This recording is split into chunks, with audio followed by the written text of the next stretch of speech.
sick and tired of modern day world stuff.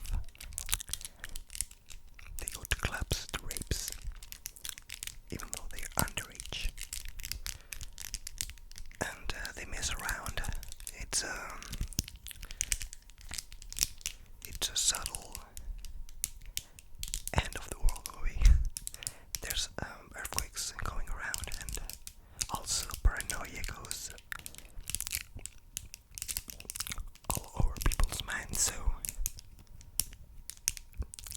I also rated it 7 out of 10.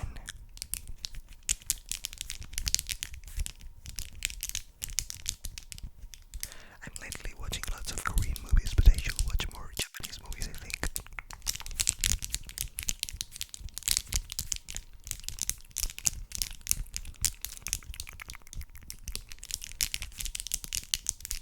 Then I watched Dogville by Lars von Trier, and we all know this guy. This guy he doesn't like happy endings. He's a surrealist, an experimentalist, and he makes really, really bittersweet dramas about sexuality and human behavior and psychology. So this one is really abstract. If you like theater, it's a movie for theater boys that like movies, and it's like people are living in a city, a little town.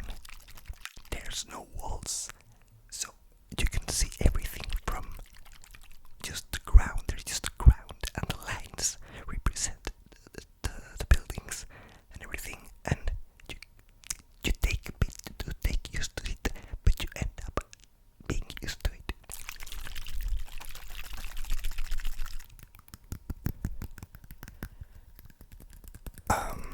It's also messed up.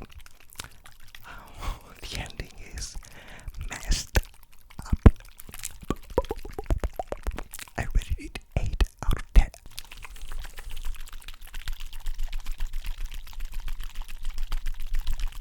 Then I rewatched Bully by Larry Clark, about the real life story, true crime story of a group of teenagers that were harassed, and some of them even violated by this guy, Bobby. So they managed a plan to murder him, and these kids are just out there smoking weed and taking life as it was a comedy. So you kinda root for them because Bobby is an a-hole. He's like the worst person ever. But the moral of the story is, does one really deserve to die? Does anybody deserve to die? And the ending credits. I rated it 10 out of 10. It's probably my favorite true crime movie.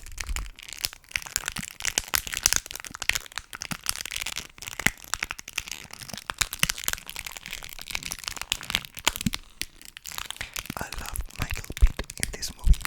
He later appeared on The Dreamers, my second favorite movie, and Fun Games, one of my favorite movies too. Then I watched The Handmaiden.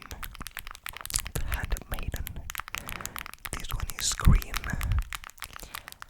and it was on my radar for a long time, ever since it came out in 2017 by Park Chan-wook, the director of Oldboy, one of my favorite movies, and Sympathy for Mr. Vengeance, Lady Vengeance, I prefer Mr. Vengeance, but this one's for the lesbians, girls and boys. It is a lovely movie. I kind of zoned out a couple of times, but it got great scenes, great visuals, great acting, and I didn't love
want to see